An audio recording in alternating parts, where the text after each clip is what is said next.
Sa gitna ng tensyon sa pagitan ng Hilaga at Timog Korea, isang lihim na misyon ang magbubukas ng daan sa isang di inaasahang alyansa. You got it. Ang matinding emosyon na sumusunod sa isang elite na opisyal mula sa North Korea na nakipagsanib puwersa sa isang matigas ang ulong pulis mula sa South Korea. Magkaibang prinsipyo, magkaibang mundo, ngunit iisa ang layunin, mahuli ang isang mapanganib na kriminal na nagtatago sa gitna ng kabuluhan.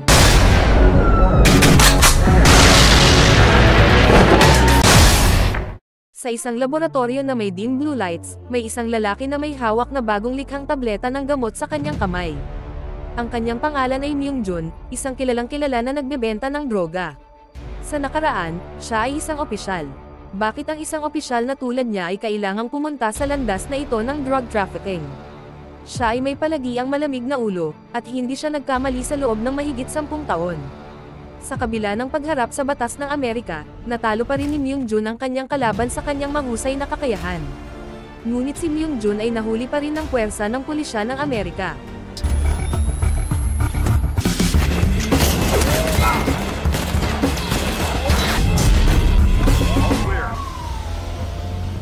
Now get the fuck out.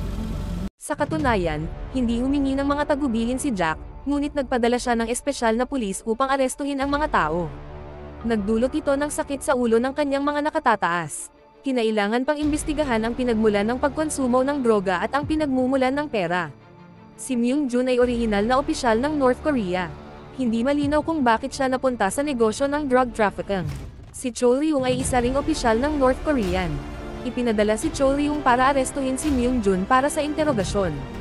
Ayon sa North Korea-US Security Agreement, ang US ay kasalukuyang nakikipagnegosasyon sa North Korea para mabawasan ang gulo hanggat maaari. Inutusan ng superior si Jack na magpadala ng sasakyan para ibalik sina Chol Ryung at Myung-jun. Ang prosesong ito ay dapat na panatilihing ganap na lihim. Karaniwang walang mga problema, ngunit kung mas papabor ang sitwasyon, lalo itong nagpapatunay na may mali.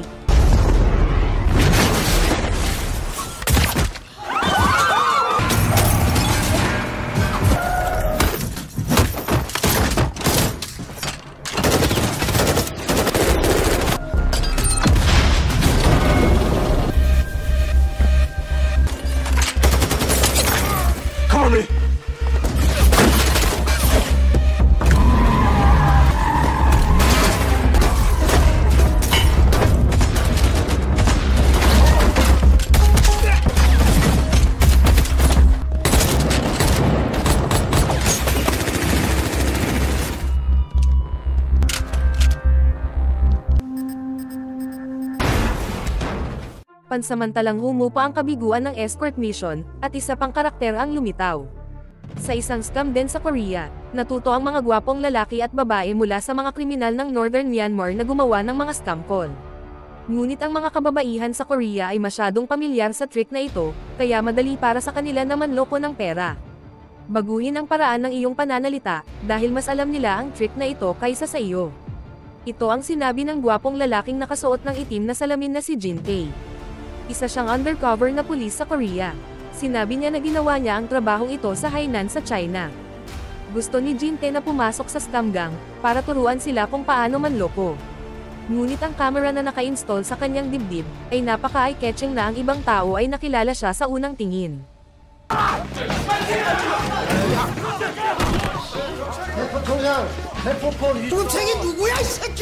Hindi pa rin naimbestigahan ang peking pasaporte, peking savings account number, at computer phone. Para masira ni Jin Tae ang fraud ring na ito, sadyang gumamit siya ng peking passport para maakit ang mastermind sa bitag. Ang lalaki ay marunong gumawa ng mga peking pasaporte na may mga tunay na selyo. Bago pa man magawa ni Jin Tae, napansin siya ng nagpapatrolyang pulis. 봉천동 분여자 연쇄 납치 사건 몽타주랑 변태 새끼! 그래서 외국으로 튀려고 위조 여권을! 광수대 경찰이라고 거의 다 잡은 밤에!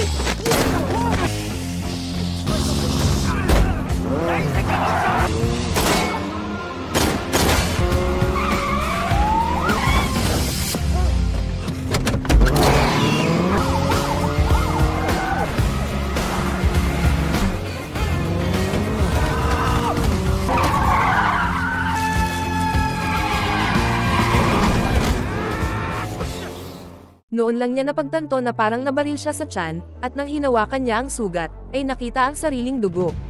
Nang gumaling ang sugat ni Jinte, inilipat siya ng pangkat sa Criminal Investigation upang imbestigahan ang mga cybercrime. Araw-araw, kailangan niyang hawakan ang napakahirap na mga kaso. Halimbawa, may bumili ng telepono online. Nang buksan ng mamimili ang package, nakatanggap sila ng isang tambak na tae, o ang kaso ng dalawang binata na nag-aaway mula sa isang internet cafe hanggang sa istasyon ng pulisya. Sinabi ni Jinte na ang pakikipaglaban sa isang internet cafe ay isang cybercrime. Kung ang pakikipaglaban gamit ang keyboard ay isang cybercrime, kung gayon ang pakikipaglaban sa pera at mga tao ay isang krimen sa pananalapi. Ang pakikipaglaban gamit ang computer ay tinatawag na math crime. Kung hindi nagpakita si Chorong, magiging ganito na ang buhay ni Jinte magpakailanman. Matapos ang kabiguan ng pag-escort ng isang kriminal sa droga, pinalakas ng North Korean Investigation Agency ang investigasyon. Nalaman nilang nakalusot ang gang ni Myung-jun sa South Korea gamit ang mga pekeng passport. Noong taong iyon, ginamit ni Myung-jun ang kanyang posisyon bilang isang opisyal sa pagsasaliksik ng droga. Pagkatapos kumita ng sapat na pera, kinuha niya ang bilyong US dollars at siya ay naglaho. Ngayon ay itinalaga ng kanyang mga nakatataas si Chorong na kumilos. Dapat ibalik ni Chorong si Myung-jun at ang bilyong US dollars sa lalong madaling panahon. Makalipas ang isang linggo, nakipagpulong siya sa delegasyon sa Seoul. Umaasa siyang makakatanggap ng magandang balita mula kay Chorong noon. Galing sa military si Myung-jun, kaya lagi siyang discreet sa kanyang trabaho. Alam niyang siya ay tina-target, kaya kailangan niyang mabilis na kunin ang pera at tumakbo. Ang bilyong US dollars ay itinago sa Switzerland ng isang Korean bar owner. Magiliw sa kanyang pinaalam ni Myung-jun na mabilis na ihanda ang pera para sa kanya. Ang pinakamainit na industriya sa Korea ngayon ay ang live streaming, at ang sinuman ay maaaring lumahok. Sinasabi ng babaeng nasa harap ng screen, mag-subscribe kayo sa Mia Sofia Movie Recap, pindutin ang button ng like at share. Ang babaeng iyon ay si Min Young, ang hipag ni Jinte. Siya ay nagla-live streaming ng mga produkto ng pagpapaganda sa loob ng isang taon, at kumita ng hindi bababa sa 800,000 won sa kabuuan. Hindi man lang mabayaran ni Min Young ang kanyang bill sa telepono, kaya siya ay naging katatawanan ng kanyang pamilya. Ang kasalukuyang trabaho ni Jinte ay medyo boring. Sinabi niya na ang pagsisiyasat sa mga krimen sa cyber ay nakakabagot. Ang mga maluwalhating araw ng mga pagbaril at pakikipaglaban para mahuli ang mga sospek ay unti-unting lumalayo sa kanya. Ang gusto niya talaga ay sumali sa Criminal Police Force, at nalalapit na ang pagkakataon niya. Kailangang pumunta ni Cho Riem sa Korea para arestuhin ang drug criminal na si Myung-jun, kaya umaasa siyang magpapadala ng tulong ang Korean Police. Ang magandang pagkakataong ito ay tila nalalapit sa pangarap ni Jinte. Sa totoo lang, walang gustong sumama kay Cho Riem, at ang misyon na ito ay lubhang mapanganib.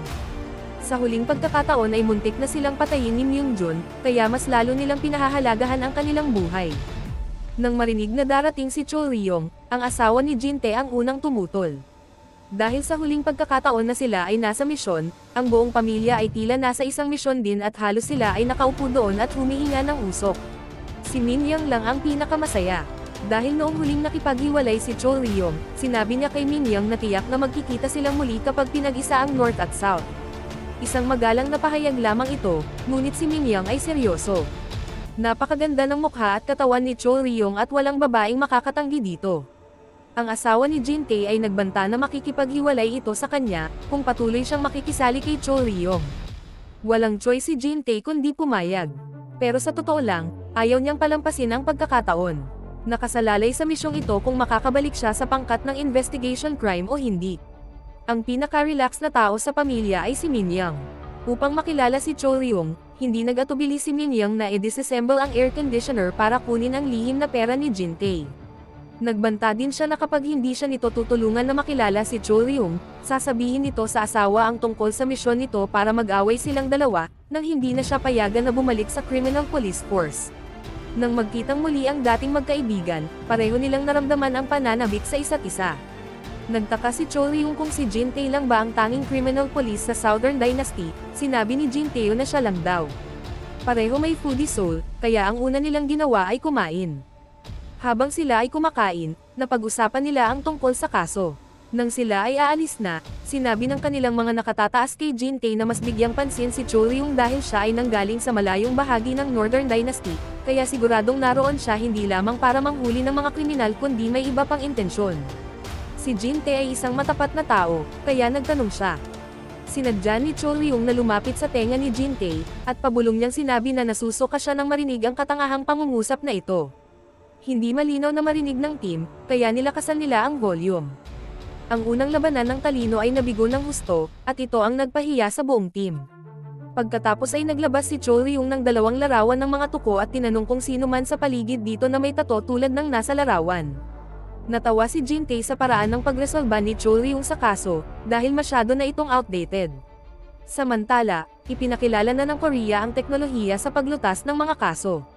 Pagkatapos ay masayang sinabi ni Jin-tae sa kanyang mga subordinate na hanapin ang larawan sa computer. Bilang resulta, natagpuan nila ang tunay na nagbebenta ng gamot na ito, online. Kaya isinara nila ang deal na nagkukunwaring bibili ng droga. Sinabi ng kabilang partido na ihahatid nila ang droga sa isang motorsiklo sa loob ng 30 minuto. Ngayon ay kailangan na lamang nilang hanapin ang kahina-hinalang motorsiklo sa paligid gamit ang security camera. Ang lalaking nakapink na helmet na naghagis ng item ay ang nagbebenta. Nagmamadaling lumapit sina Jin-tae at Chol Ryung para buksan ang pakete ng mga gamot. Si Chol Ryung ay labis na naiinip, tatalon na sana siya at huhulihin ang tao, ngunit pinigilan ni Jin-tae si Chol Ryung dahil may surveillance camera. Ang sospek ay patungo sa timog, ang paglutas ng mga kaso gamit ang teknolohiya ay medyo mabilis. Ang kanilang lungga ay nasa rooftop, ngayon, kailangan nilang malaman kung saan nila nakuha ang gamot na ito. 들어가. 가라고 이씨. 응?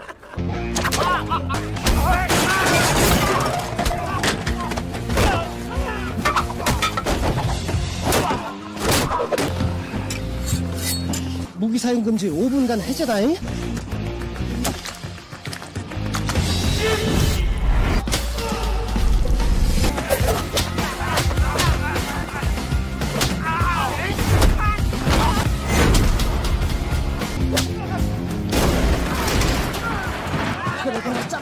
Pagkatapos, tinanong nila kung saan nila kinukuha ang droga. Nagboluntaryo ang mamang naka-jacket na pula para hindi na siya mabugbog. Sinabi niya na pagkatapos ibenta ang mga paninda, darating ang mga dealer upang kunin ang pera. Makalipas ang wala pang kalahating oras, lumitaw ang nagbebenta. 대한민국 경찰이다. 움직이지 마. 네가 어떻게 여기 있니?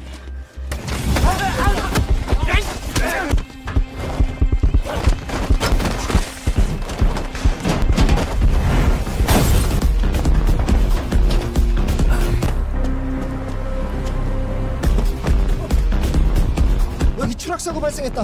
응급차 보내줘. Dinala nila sa ospital ang sospek na nagkaroon ng traumatic brain injury, mula sa gamot na pampakalma at hindi nagigising hanggang kinaumagahan. Muntik na nilang mapatay ang sospek, at hindi naging masaya ang Korean police.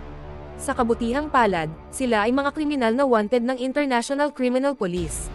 Bukod dito, nasamsam nila ang 3 kilo ng droga, sapat na upang matugunan ang KPI sa loob ng 1 taon. Ang saya ng mga nakatataas ay hindi nagdala ng swerte kay Jin-tae. Napabalita sa media ang katapangan ng grupo sa paghuli ng mga kriminal sa droga, at hindi napigilan ni Min Young na matuwa sa pagiging cool ni Chol Ryan.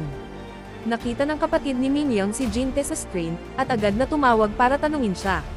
Tinanong niya siya kung gusto na ba niyang mamatay. Sinabihan niya itong umalis na ng bahay kasama si Chol Ryung. Hiniling niya kay Chol Ryung na kalimutan na ang buong pamilya niya, bakit pa siya dumating muli. Halos mamatay ang lahat noon, ngunit sa huli, dumating si Chol Ryung upang iligtas ang kanilang buhay. Ang gwapong anyo ni Chol Ryung ay nainganyo na tumabi sa kanya si Min Young, at ang kanyang pamangkin. Nang makita niya ang gwapong mukha ni Chol Ryung, sa wakas ay hinayaan na niya si Jin-tae na gawin ang misyon. Sa pagkakataong ito, inihayag ni Chol Ryung ang kanyang misyon. Pumunta dito si Chol Ryung mula sa malayo, dahil ang target niyang si Myung-jun, pagkatapos kumita mula sa drug trafficking sa hangganan ng China at North Korea, pumunta si Myung-jun sa North America para gumawa ng bagong gamot na kumikita ng malaki. Kung hindi siya nahuli, marami na siyang masasaktan. Ngunit sikreto ang $1 kaya hindi ito ibinunyag ni Chol Ryung. Isa pa, wala siyang pagkakataong magsabi ng kahit ano. Sinabi ni Min Young kay Chol Ryung na dumating siya dito at palusot lang ang trabaho. Sinabi ni Chol Ryung na tama, dumating siya para sa trabaho. Agad na sinabi ni Min Young na nagsisinungaling siya. Si Min Young ay gumawa ng unang hakbang ngunit naging awkward si Chol Ryung. Hindi pa niya naranasan ang ganitong klase ng pagsasanay sa North Korea. Hindi naman sa ayaw niya pero dahil hindi pa nagkakaisa ang mga bansa, kaya wala pa siya sa mood magmahal. Tinanong ni Chol Ryung si Min Young kung gusto niyang magkaisa ang North at South.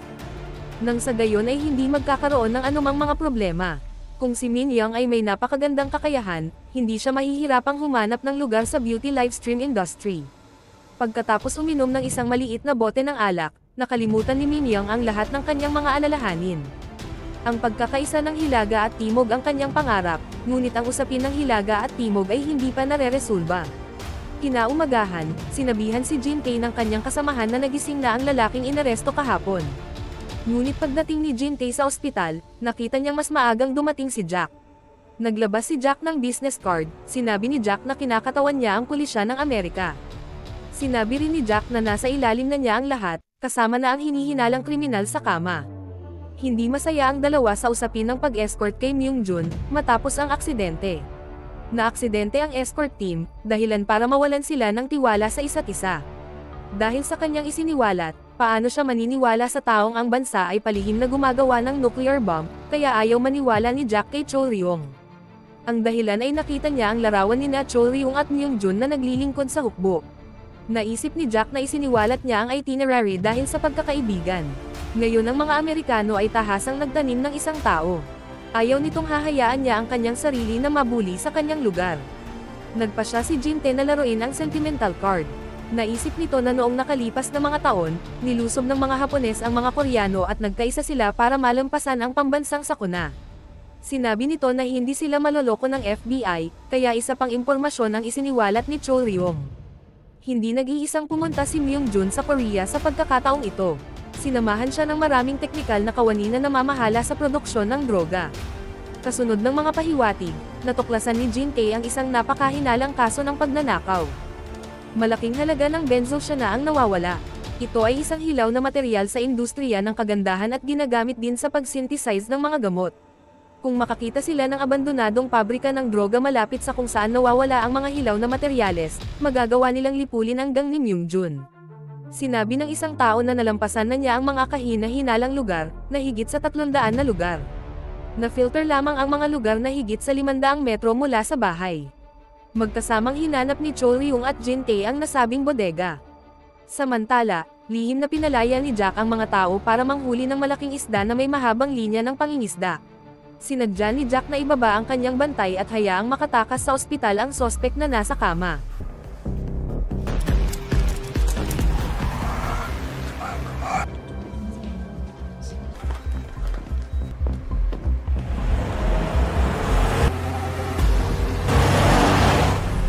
Hinanap nila hanggang sa pagdilim bago natuklasan ang isang kahina-hinalang lugar. Kung sa loob ay isang drug manufacturing facility, tiyak na magkakaroon ng madugong labanan. Binigyan ni Jin Tae ng baril si Chol Ryung at sinabihan ang kanyang mga nasasakupan na manatili sa tungkulin. Kung hindi sila lumabas pagkatapos ng isang oras, kailangan niyang tumawag para sa tulong. At sa oras na yon, sinundan din ng grupo ni Jack ang sospek.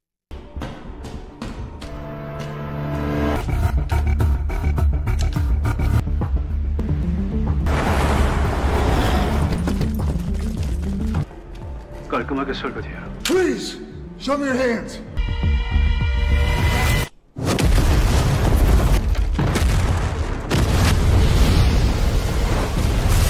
Halos ang lahat ay malubhang nasugatan, ngunit nakakagalaw pa sina Chol Ryung at Jack kaya nagsimula silang maglaban. Akala nilang dalawa ang katangahan ng isa ang humantong sa kanilang pagkatalo, pero Korean territory ito, kaya niyaya silang dalawa ni Jin Tae na mag-barbecue. Superhero team na tayo, ngayong nasa kahit saan ang mga kalaban, dapat magkakadikit tayo. Pinayuhan sila ni Jin Tae na maging hindi gaanong sensitibo at ibaba ang kanilang mga ego. Matuto ng higit pang international na estilo ng dayuhan at tumulong sa isa't isa. Kung meron man kayong gustong sabihin, sabihin nyo na, ngayon na. Sa puntong ito, nagkwento si Chol Ryung. Inamin niya na dati silang magkaibigan ni Myung-jun, ngunit ipinagkanulo ni Myung-jun ang revolusyon. May grupo din ng mga mersenaryo si Myung-jun na nagbenta ng buhay sa kanya at kumita siya ng malaki. Sinabi sa kanya ni Jack kung anong impormasyon ang mayroon siya. Ang $1 ni Myung-jun ay nilamon ng kanyang mga kasabwat, kaya ipinatawag niya ang mga mersenaryo sa lahat ng paraan upang nakawin ang pera. Napakatapat ng lahat, at hindi rin nagpaiwan si Jin-tae. Inamin niya na nakakita siya ng peking pasaporte sa lalaki sa ospital noong isang araw. Sigurado si Jin-tae na ang peking pasaporte na ito ng parehong kalidad ay ginawa ng Russian-Korean hybrid. Hinuli nila ang lalaking iyon, para mahuli nila si Myung-jun. Pagkatapos, pumasok ang tatlo sa bahay na amoy alak, parang kinunan ni Chol-ryung ang puso ni Min-young. Hindi pa gumagaling ang puso niya nang maramdaman ni Jack na matutunaw na ito. Ang kaakit-akit ng ngiting iyon ay lubos na tinalo si Min-young, kaya naman nagselos si Chol-ryung na laging nagtatago ng nararamdaman. Nagdahilan si Jack para pumunta sa banyo ni Jin-tae. Pagkatapos ay iniwan niya ang wiretapping device doon. Tumawag si Jack upang iulat ang gawain sa kanyang mga nakatataas. Sa katunayan, ang impormasyong inihayag niya ay ganap na nasa kanyang autoridad at naaprubahan ng kanyang mga nakatataas. Ang tatlo ay tila malapit at matalik, ngunit bawat isa ay may kanya-kanyang intensyon. Ganon din si Chol-ryung. Hinarang niya muna ang signal at saka tinawagan ang kanyang mga nakatataas. Sinabi ni Chol-ryung na alam na ng American Police ang kwento ni Myung-jun at ng kanyang mga kasabwat. Kung papayagan na kunin muna ang $1 hindi maganda. Tila nadiskubre ng dalawa ang pulis na si Jin-tae.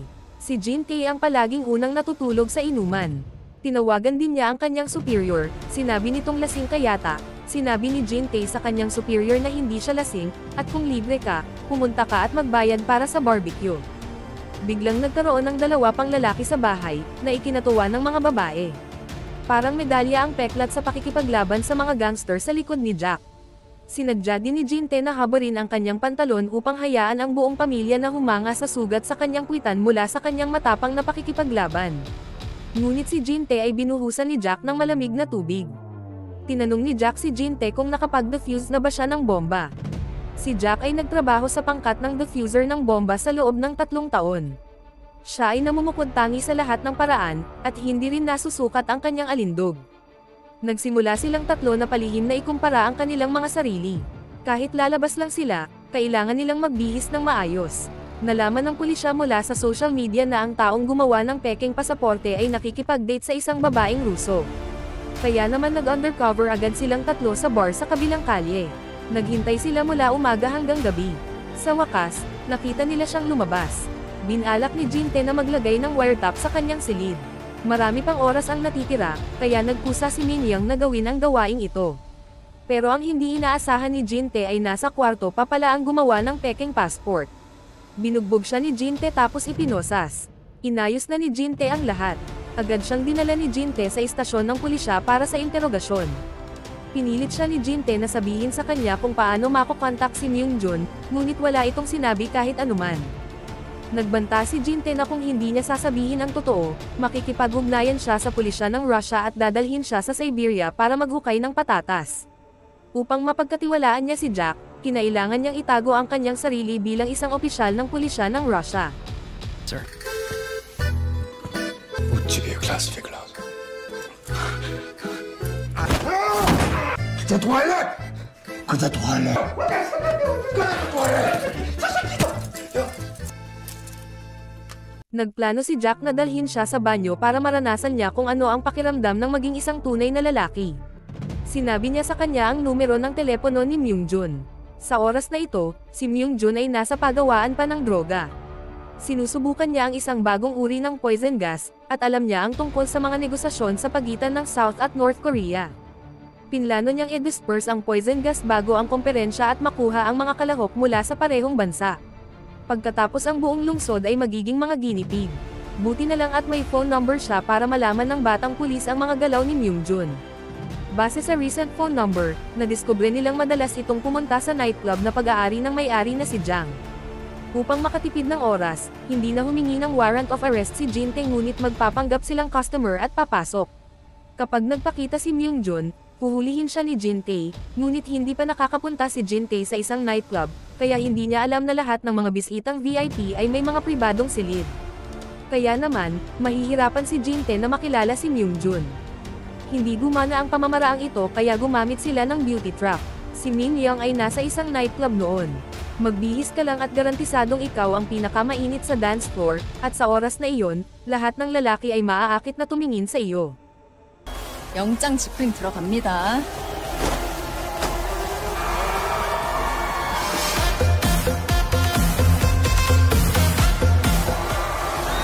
네, 에이스 확인했습니다. Pagkatapos ay isa-isang nagsenyasan ang tatlo. Tamang-tama ang plano ngunit hindi ito nahulog kay Myung-jun. Ang tanging layunin niya sa pagpunta sa nightclub ay ibalik ang $1 bilyong na itinago ni Jang. Pero nakapasok na ang pera sa account niya kaya hindi naging madali para sa kanya na bawiin iyon. Ginamit ni Jang ang batas ng gubat. Pumayag lang siyang bigyan si Myung-jun ng $5 milyong at sinabihan itong humingi ng asylum sa China. Sinabi niya na pinakamahusay para sa kanya na umalis sa kanyang trabaho at hindi na masangkot sa underworld. Tungkol naman sa $1 bilyong, dapat kalimutan na ito ni Myung-jun. Ngunit hindi magpapatalo ang isang malupit na tulad ni Myung-jun. Sa huli, pumayag si Jang na ibigay ang susi ng kanyang Swiss bank. Ang $1 bilyong ay napunta kay Myung-jun. Pinatay ni Myung-jun ang isang grupo ng mga tao dahil alam na niya na sila ay kasabwat ng mga Amerikanong pulis. Ngayon, hindi lang siya nakatagpo ng swerte sa panganib kundi kinain niya mismo ang $1 bilyong.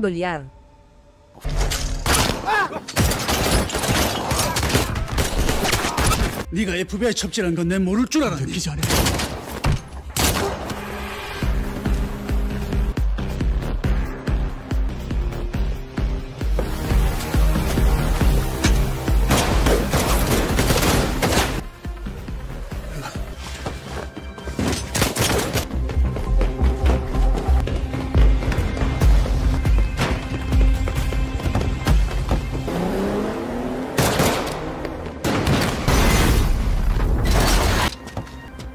저기 간다.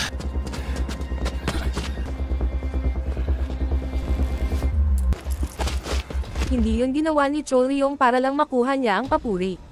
Sinabi ng kanyang mga superior na kailangan niyang maibalik ang $1 bilyong kung hindi ay hindi nila malulutas ang problema sa pagkain.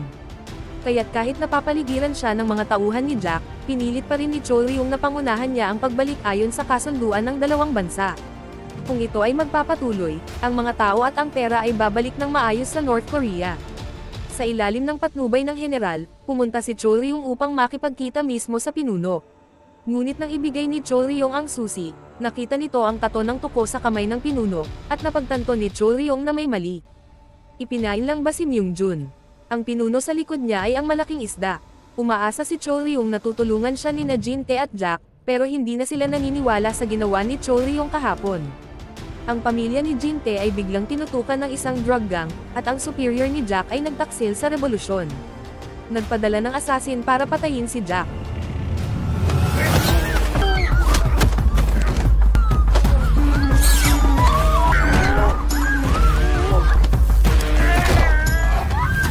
Tama ang intuition ni Jack.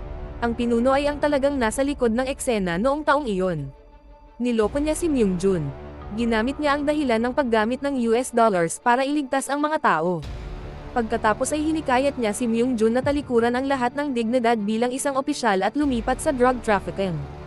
Sa hindi inaasahang pagkakataon, napakaraming tao ang nagsakripisyo at gumawa ng napakaraming bagay para lamang matugunan ang kanyang makasariling pagnanasa. Pati ang superior ni Jack sa US ay kasali. Ang sitwasyon ay apurahan, kaya hindi ngayon ang oras para ilabas nila ang kanilang galit. Kinailangan nilang isantabi ang dati nilang samaan ng loob at makipagtulungan sa isa't isa. Si Chol Ryong ang namamahala sa pakikitungo kay Myung-jun at sa pinuno. Ililigtas ni Jack ang pamilya ni Jin-tae mula sa mga kamay ng mga gangster.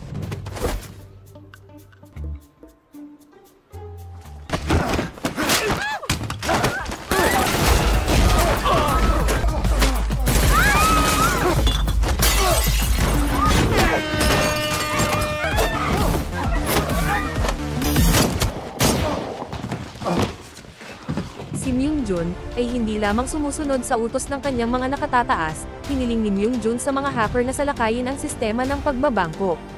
Habang naglilipat ng pera ang pinuno, nakikita niyang nahak ang account. Ang $1 bilyong ay patuloy na bumababa. Napamura agad siya sa galit. Sa totoo lang, simula pa lang ay wala ng tiwala si Myung-jun sa pinuno. Noong taong iyon, sinaktan pa niya ang buong pamilya ni Myung-jun dahil gusto niyang magtrabaho ng tapat si Myung-jun para sa kanya. Kaya ang $1 bilyong na ito ay isang bitag na itinakda ni Myung-jun sa loob ng maraming taon. Sa huli, naakit siya ni Myung-jun sa ibang bansa. Bilang asawa at ama, kahit anong gawin ni Myung-jun, kailangan niyang patayin ang salarin.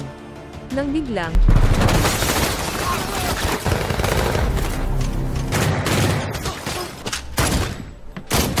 pumunta dito si Chol Ryung para sa isang misyon. Walang pakialam si Chol Ryung kung ano ang mga alitan nila, ang alam niya lang, kailangan niyang i-escort si Myung-jun at $1 bilyong pabalik sa North Korea. Wala siyang kasama kaya sumugod siya mag-isa.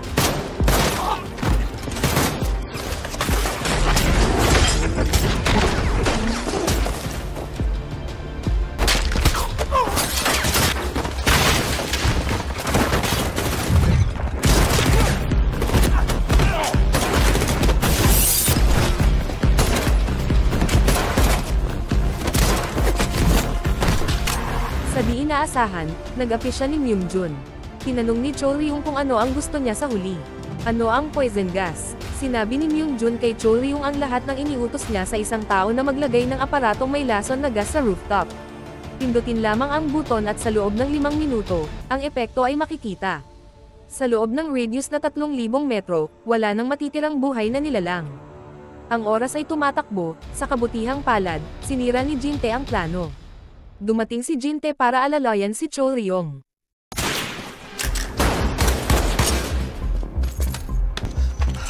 저, 어머라.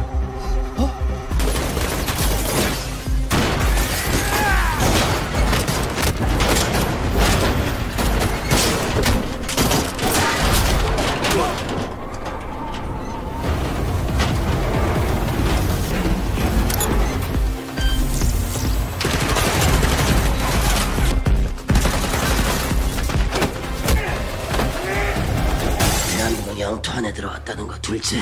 그래서 어쩔 거니 약해 빠진 새끼야.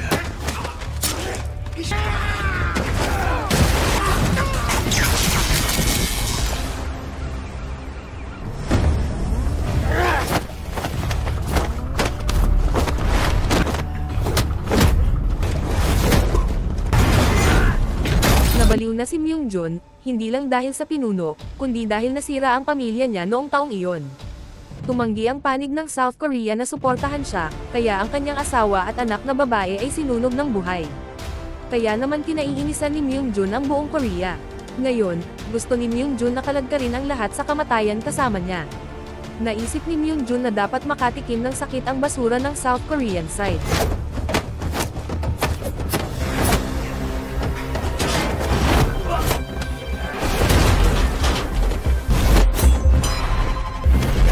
Kahit na malapit si Jin-tae sa poison gas device, hindi niya alam kung paano ito pipigilan. Biglang naalala ni Jin-tae, sinabi ni Jack na nagtrabaho siya sa unit ng bomb diffuser sa loob ng 2 taon, kaya agad na nag-video call si Jin-tae kay Jack para sa tulong. Naalala pa rin ni Jack na mas malaki ang bomba, mas maraming susi ang kailangan. Ang malaking bomba na ito ay nangangailangan ng isang susi upang matigil ito. 열쇠! 폭탄 해체할 수 있는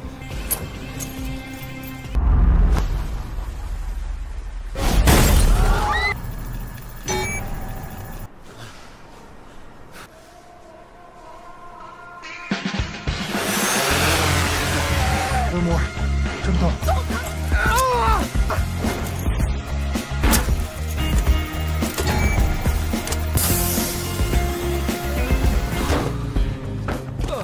Naligtas ang mga tao sa buong lungsod. Ang panganib na ito ay nalutas na. Noong nakaraan, halos mamatay ang buong pamilya ni Jin-tae. Sa pagkakataong ito, halos mamatay ang buong lungsod. Nag-aalala si Chol Ryung kung makukuha ba niya ang asawa ni Jin-tae na pasukin siya sa gate. Pero confident na sinabi ni Jin-tae na okay lang, at napaluhod na lang si Chol Ryung. Nagpakita ng karisma ang 3 lalaki na nagpabilis ng tibok ng puso ng 3 babae. Ang problema ng $1 bilyong ay nalutas na.